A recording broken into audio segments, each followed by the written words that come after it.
नहमदुहु व नुसल्ली अला रसूलिहिल करीम अम्मा बाद फ़ाउज़ु बिल्लाहि मिनश शैतानिर रजीम बिस्मिल्लाहिर रहमानिर रहीम रब्बि इश्रह ली सदरी व यस्सिर ली अमरी वहलुल उक़दतम मिन लिसानी यफ़क़हू क़ौली।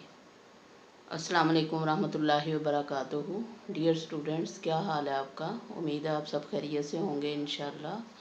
अल्लाह पाक सबको अपने हिफ्ज़ व अमान में रखे, आमीन। आज का हमारा सबक सूरह आल इमरान की आयत नंबर 28 है। अल्लाह ताला फरमाते हैं आयत नंबर 28 में एक कुरान पाक का एक असूल बयान किया गया है। आयत नंबर 28 में असूल ये है कि मुसलमान काफिरों को अपना दोस्त हरगिज़ ना बनाएं, क्योंकि ईमान और कुफर दो मुख्तलिफ चीज़ें हैं, मुतज़ाद चीज़ें हैं। एक खैर है और एक शर है, और खैर और शर में हमेशा ही कशमकश रही है। अल्लामा इकबाल फरमाते हैं, सतीज़ा कार रहा है अज़ल से ताम रोज़, चरागे मुस्तफ़ा से शरारे बूला भी। यानी ईमान और कुफर इकट्ठा नहीं हो सकता, जमा नहीं हो सकते। काफिर और मुस्लिम में दोस्ती नहीं हो सकती। ये असूल इस्लाम का एक अल्लाह ताला ने इस आयत में वाज़ेह फरमाया है। देखते हैं आयत। औज़ु बिल्लाहि मिनश शैतानिर रजीम बिस्मिल्लाहिर रहमानिर रहीम। अल्लाह ताला फरमाते हैं, ला यत्ताखिज़िल मुमिनूनल काफिरीना औलिया मिन दूनिल मुमिनीना व मन यफ़अल ज़ालिका फ़लैसा मिनल्लाहि फ़ी शैइन इल्ला अन तत्तक़ू मिनहुम तुक़ाता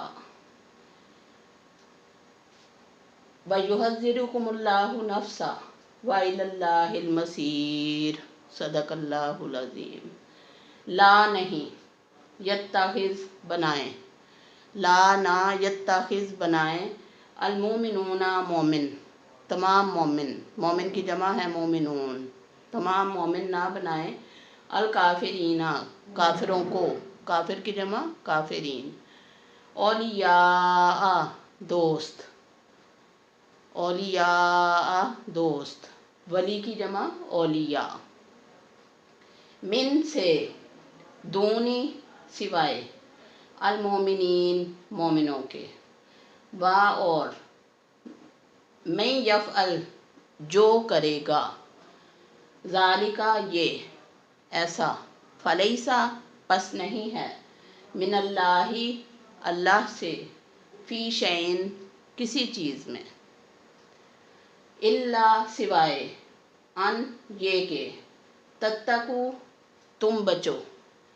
मिनहुम उनसे, तुकाता बचना, वा और, युहज़्ज़िरु वो डराता है, कुम तुम्हें, अल्लाहु अल्लाह, नफ्सहु अपनी ज़ात से, वा और, इला तरफ, अल्लाही अल्लाह के, अलमसीर लौटना है, पलटना है।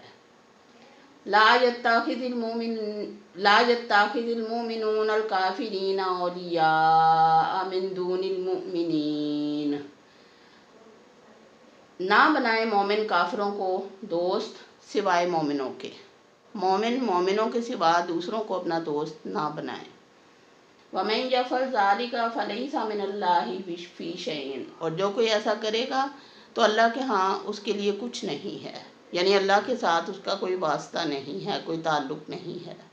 अगर अल्लाह के साथ ताल्लुक़ है तो फिर ताल्लुक़ ऐसा होना चाहिए कि वल्लज़ीना आमनू अशद्दु हुब्बन लिल्लाह, जो ईमान वाले हैं वो अल्लाह से शदीद मोहब्बत रखते हैं, और जिससे मोहब्बत रखी जाए तो उसके दुश्मनों से दोस्ती नहीं की जाती।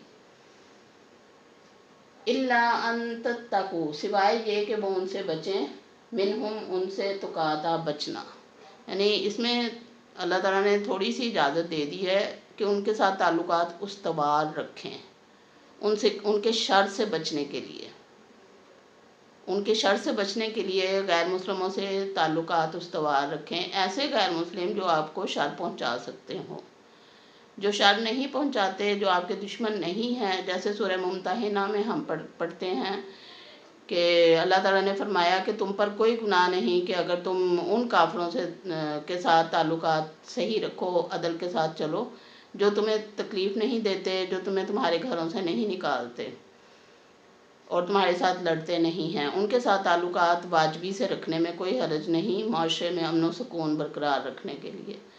لیکن جو کافر دشمنی پہ اتر آئیں اور جو دشمن ہوں اور جو گھروں سے نکالیں اور جو لڑیں، تمہارے ساتھ جنگ کریں اور تمہیں تمہارے ہی گھروں سے نکال دیں، تو ان کے ساتھ دوستی اور ان کے ساتھ تعلقات استوار کرنے کی کوئی ضرورت نہیں ہے۔ یہاں پہ مفسرین ایک بڑا ہی دل دوز دل خراش واقعہ بیان فرماتے ہیں، بلکہ شہادت عظمیٰ کا واقعہ کہہ سکتے ہیں ہم اسے، کہ جب اسلام آیا تو اس نبی پاک صلی اللہ علیہ وسلم پہ وحی نازل ہونا شروع ہوئی، تو 4-5 سال ہی ابھی گزرے ہوں گے، 4-5 کی بات ہے کہ حضرت عمار بن یاسر کا گھرانہ جو تھا وہ دشمنوں کی شر کی لپٹ میں آ گیا۔ ابو جہل نے حضرت یاسر رضی اللہ تعالیٰ عنہ، حضرت سمیہ ان کی زوجہ محترمہ، حضرت سمیہ رضی اللہ تعالیٰ عنہ اور ان کے بیٹے حضرت عمار رضی اللہ تعالیٰ عنہ پر بہت زیادہ ظلم و ستم کیے، بہت اذیتیں پہنچائیں، انہیں باندھ دیا، انہیں مارا پیٹا، اور ان سے کہا گیا کہ تم انکار کرو اللہ کا، تم کہو کہ یہ بت ہی نعوذ باللہ خدا ہیں۔ تو حضرت آخر جب تنگ آ گیا، ابو جہل خود بھی تھک گیا مار مار کے انہیں اور انہیں اذیتیں دے دے کے، تو اس نے حضرت سمیہ رضی اللہ تعالیٰ عنہ سے کہا، ان پوری فیملی سے کہا کہ آپ کم از کم یہ مان لیں کہ بت بھی کچھ حیثیت رکھتے ہیں، بت اللہ کے شریک ہیں نعوذ باللہ۔ تو حضرت سمیہ نے تو تھوک دیا بتوں پہ، تو ابو جہل نے ایسا برچھا مارا کہ وہیں پہ وہ شہید ہو گئیں۔ اور پھر انہوں نے حضرت یاسر رضی اللہ تعالیٰ عنہ کو بھی اسی طرح، بلکہ بہت ہی برے انداز میں، ظالمانہ انداز میں، اس نے 4 اونٹ لیے بڑے موٹے تازے، اور ان اونٹوں کے ساتھ حضرت یاسر رضی اللہ تعالیٰ عنہ کے ایک اونٹ کے ساتھ ایک بازو، دوسرے کے ساتھ دوسرا، اور ٹانگوں کے ساتھ ایک ٹانگ کے ساتھ ایک اونٹ کے ساتھ ایک ٹانگ باندھی، دوسرے کے ساتھ دوسری، اور ان اونٹوں کو چاروں سمت دوڑا دیا۔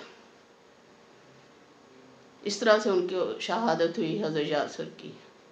تو جب عمار ان کے بیٹے جو تھے انہوں نے یہ منظر دیکھا تو وہ ڈر گئے، ظاہرہ نوجوان تھے لیکن بچہ تو بچہ ہی ہوتا ہے، تو انہوں نے موت کے ڈر سے اور اس طرح کی موت کے ڈر سے انہوں نے کہہ دیا ابو جہل جو چاہتا تھا وہ۔ اب جب یہ کہہ دیا تو اس کے بعد ان کا چھٹکارا تو ہو گیا، لیکن ان کے دل میں یہ خوف بیٹھ گیا کہ اب پتہ نہیں میرا کیا بنے گا آخرت۔ اس خوف سے انہوں نے پھر بڑے پچھتائے، بہت پچھتائے، اور خود کو ایک ستون کے ساتھ باندھ لیا اور کہنے لگے کہ جب تک نبی پاک صلی اللہ علیہ وآلہ وسلم آ کے مجھے کھولیں گے نہیں تو میں اپنی جان یہیں دے دوں گا۔ جب نبی پاک صلی اللہ علیہ وآلہ وسلم کو پتہ چلا اس واقعے کا تو آپ صلی اللہ علیہ وسلم گئے اور ان کا کھولا اور فرمایا کہ یہ جائز تھا، اپنی جان بچانے کے لیے اگر وقتی طور پہ تم نے ان کی ہاں میں ہاں ملا دی تو کوئی حرج نہیں اس میں، بلکہ اس بارے میں بعد میں قرآن پاک میں آیت بھی نازل ہوئی تھی کہ جن کا دل مطمئن ہو تو کوئی حرج نہیں اگر وہ ان کی بات مان لیں تھوڑی دیر کے لیے۔ اس طرح اللہ تعالیٰ نے مسلمانوں کو اجازت، ایک تو ان سے دوستی کرنے، اس آیت میں ان سے دوستی کرنے سے منع فرمایا ہے کافروں سے، دوسرے اگر دوستی تھوڑا تعلق رکھنے کا حکم بھی ہے تو وہ اس لیے، ایک تو اس لیے کہ معاشرے میں امن و امان قائم رہے، اور دوسرے اس لیے کہ ان کے شر سے بچا جا سکے۔ لا يتخذ المؤمنون الكافرين اولیاء من دون المؤمنین ومن يفعل ذلك فليس من اللہ فی شیء۔ مومن کافروں کو اپنا دوست نہ بنائے سوائے مومنوں کے، یعنی مومنوں کو دوست بنائے، اور جو کوئی ایسا کرے گا تو اللہ کے ہاں اس کے لیے کچھ نہیں، الا ان تتقوا منہم تقاتا، سوائے یہ کہ وہ خود کو ان کے شر سے بچانا چاہیں۔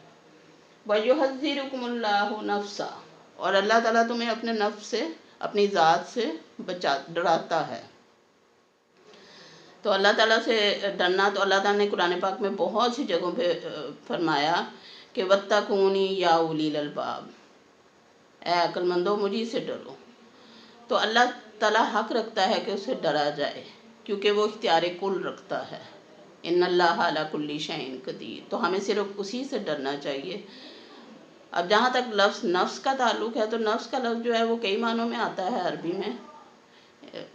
जैसे कुरान ने कहा कुल्लु नफ्सिन ज़ाइक़तुल मौत, लेकिन यहाँ पे हम नफ्स का तर्जमा करेंगे ज़ात, अल्लाह की ज़ात, मुकम्मल ज़ात जो है अल्लाह की। तो अल्लाह ताला अपने नफ्स से यानी अपनी ज़ात से इंसानों को डराता है। वइलल्लाहिल मसीर, और अल्लाह ही की तरफ हमें लौटना है। अलमसीर एक ऐसा लफ्ज़ है जिस पर अगर हम गौर करें और अगर इसको हम अपने जहन में, अपने दिल में मुस्तहज़र रखें, तो हम हर गुनाह से बच सकते हैं सिर्फ़ इस एक लफ्ज़ के ज़रिए। अगर हम हर वक्त ये सोचें कि हमें अल्लाह के पास जाना है, हमने लौट के सामने जाना है, हमने उसे मुंह दिखाना है, मैदान महशर कायम होना है, वहाँ पे हमने अल्लाह के सामने जवाबदेह होना है, हमने कटहरे में खड़े होना है, उसी की तरफ लौटना है, वही लौटने की जगह है, तो फिर इंसान हर गुनाह से बच सकता है और हर अल्लाह ताला और अल्लाह के नबी सल्लल्लाहु अलैहि वसल्लम की हर बात पे अमल कर सकता है। और अल्लाह ताला इंसान में ऐसी ताकत और ऐसा तौफीक दे देता है अल्लाह ताला कि फिर इंसान बुराई का सोच भी नहीं सकता, बुराई करने, गुनाह करने की सोच भी उसके जहन में नहीं आती, अगर सिर्फ ये एक लफ्ज़ अल मसीर जो है वो हर वक्त जहन और दिल में मुस्तहज़र रहे। अल्लाह ताला हमें और आपको तौफीक दे कि हम इस आयत की रोशनी में काफिरों से बच के रहें और मोमिनों से ही दोस्ती रखें, बल्कि ऐसे मोमिनों से जो अल्लाह वाले हों उनसे दोस्ती रखें। और दूसरे ये कि हम हर वक्त ये बात याद रखें कि हमने अल्लाह की तरफ लौट के जाना है और हमने सिर्फ अल्लाह ही से डरना है। अल्लाह हम सबको तौफीक दे, आमीन। वमा अलैना इल्लल बलाग। सुब्हानकल्लाहुम्मा व बिहम्दिका अशहदु अन ला इलाहा इल्ला अंता वस्तगफिरुका व अतूबु इलैक। अल्लाह हाफ़िज़।